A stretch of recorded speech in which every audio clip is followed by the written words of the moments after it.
You ever see what looks like a perfect breakout just for it to completely flip on you in a matter of seconds? Well, today, we're going to break down exactly why that happens.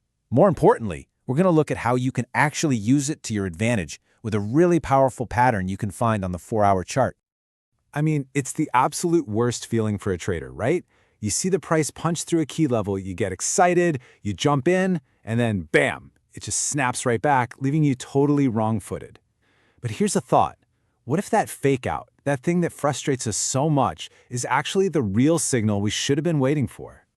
And that idea brings us to the core concept we're talking about today, the liquidity sweep. The best way to think about it is like a head fake in sports. The market makes everybody look one way, gets them to lean in, right before it makes its real move in the complete opposite direction. So what is a liquidity sweep really?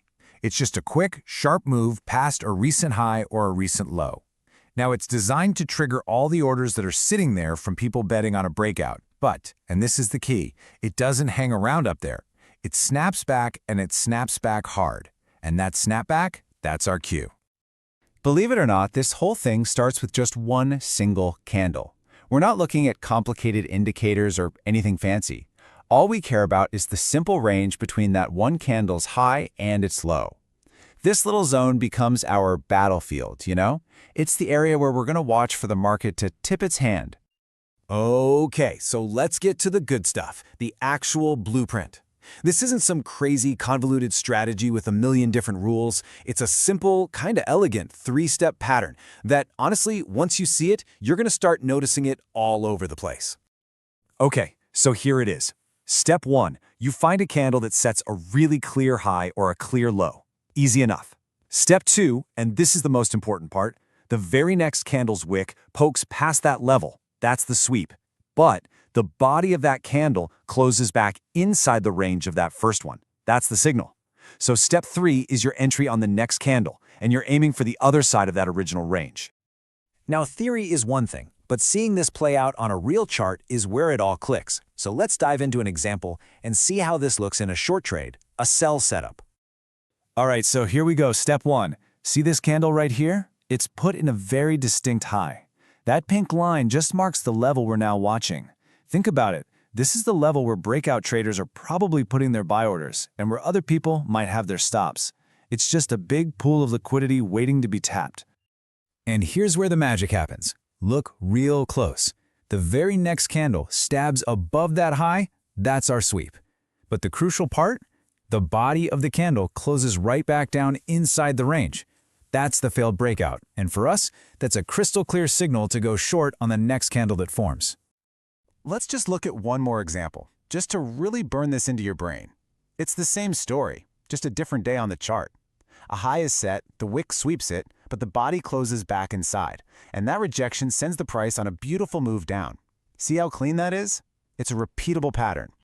So you've seen how it works for a short, but what about going long for a buy? Well, you've probably figured it out already. It's the exact same logic, just flipped completely on its head. Let's take a look. Okay, for a long trade, step 1 is finding a candle that carves out a nice, clear low. And just like before, that pink line now marks our level of interest at the bottom. This is where all the sell stops are probably clustered together, creating that liquidity pool the big players might be hunting for. And there it is again, just in reverse. The wick dips below that low, grabbing all those orders. But it can't stay down there. The body of the candle closes back up inside the range. That failure to go lower is our signal. It's a huge sign that the buyers are actually in control here. And look, this isn't a one-off fluke. Check out these two examples side by side. Totally different days, different prices, but the pattern is identical. A low is set, it gets swept, the body closes inside, and that signals a potential move to the upside. This is the kind of consistency we're always looking for in a trading strategy. All right, let's just boil this all down into a super simple checklist. If you want to start spotting this pattern on your own charts, these are the exact things you need to be looking for. First, you need that initial candle that sets a clean boundary, a high or a low. Second, you're looking for a wick, and it has to be the wick, not the body, that pokes past that boundary. Third, and this part is absolutely non-negotiable, the candle's body must close back inside the first candle's range. And finally, if you get all that, your entry is on the very next candle that opens. You know, if you only take one single thing away from this whole explainer, let it be this.